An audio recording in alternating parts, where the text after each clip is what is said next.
Anda akan menyusun laporan akhir. Nah, ini media Anda untuk belajar. Untuk mahasiswa S1 ARS harus menyusun proposal penelitian dan nanti akan membuat laporan penelitian. Jadi ini waktunya kita untuk belajar, dan mungkin pada saat Anda mengikuti acara ini muncul ide judul penelitian yang akan Anda buat pada saat akhir semester. Mungkin itu yang bisa saya sampaikan. Terima kasih atas perhatiannya. Selamat pagi.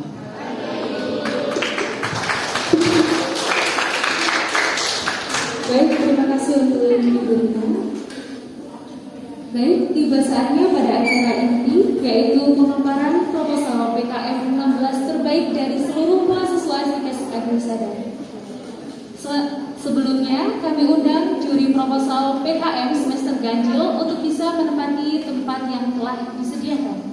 Kepada Ibu Siti Nur Komaria, SKM Nurse MKep, kepada Mulita Maila Putri, SKM MKes, kepada Ibu Cindy Maria Orizali, SKM Nurse MKep, kepada Bapak Wahyu Bini Chandra Susila, SKM Nurse MKep Spesialis Jiwa, kepada Pak Afif Kurniawan, SKM MKes, dipersilahkan.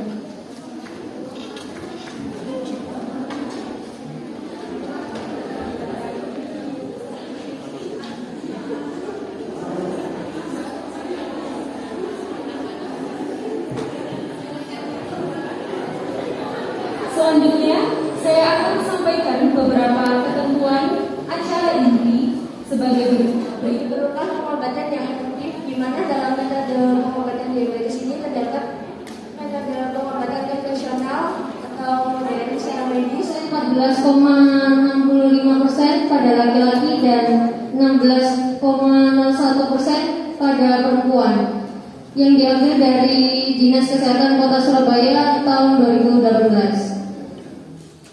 Di sini obesitas disebabkan oleh dua faktor. Yang pertama ada faktor internal dan faktor eksternal. Faktor internal meliputi faktor keturunan, di mana anak-anak dengan orang tua yang mengalami kegemukan memiliki resiko yang lebih tinggi.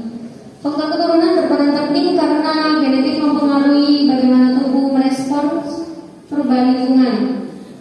Faktor eksternalnya meliputi faktor lingkungan dan gaya hidup seseorang. Gaya hidup, makanan berlebihan, kurang mengonsumsi buah dan sayur, mengonsumsi makanan berlemak seperti gorengan, kurang aktivitas fisik dan olahraga, serta mengonsumsi makanan instan dan kurang tidur.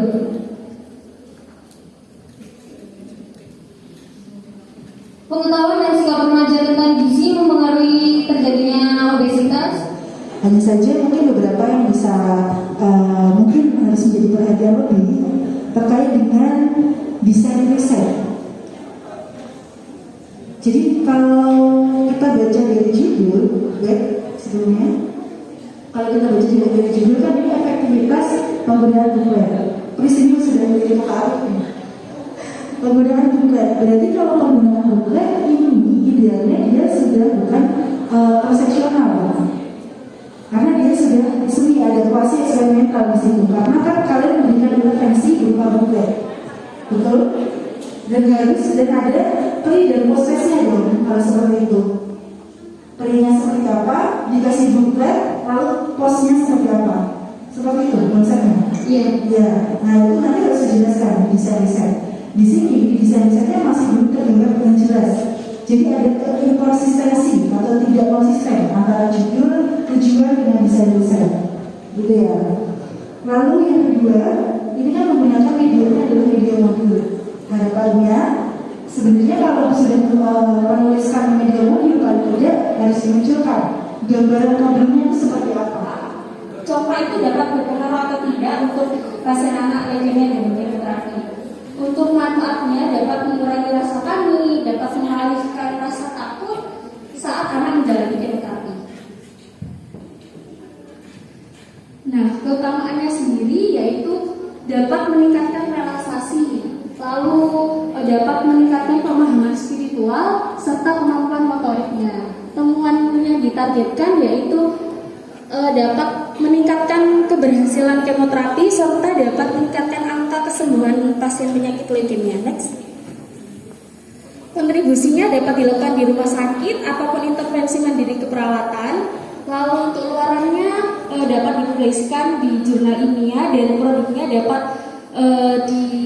mendapatkan hak kekayaan intelektual. Permainan congklak ini termasuk permainan tradisional. Jadi untuk menumbuhkan budaya-budaya bangsa juga. Karena kan sekarang anak juga main HP. Jadi kayak menumbuhkan budaya bangsa, lalu dapat meningkatkan relaksasinya karena dia juga mengambil biji-bijinya, dapat kata-kata spiritualnya seperti itu. Baik, mungkin yang menjadi evaluasi mohon nanti dispesifikkan karena tadi disebutkan usianya itu 6 sampai 15. Sedangkan di tahap perkembangan itu anak sendiri, terutama kalau misalnya berbicara tentang kecemasan, berarti terkait dengan psikososialnya. Bisa melihat dari teorinya punya Erikson. Di usianya pembagiannya itu tidak sesuai. Jadi kalau misalnya kelompok mau menyebutkan berdasarkan itu, nanti bisa dicek yang usianya itu kalau nggak salah 9 sampai 11 kalau nggak salah. Baru di sini tadi yang untuk metode risetnya kita menggunakan 8 sampai 15 tahun. Ya, tadi 8 sampai 15. Sedangkan kalau misalnya tahapan perkembangan Erikson itu 7 sampai 12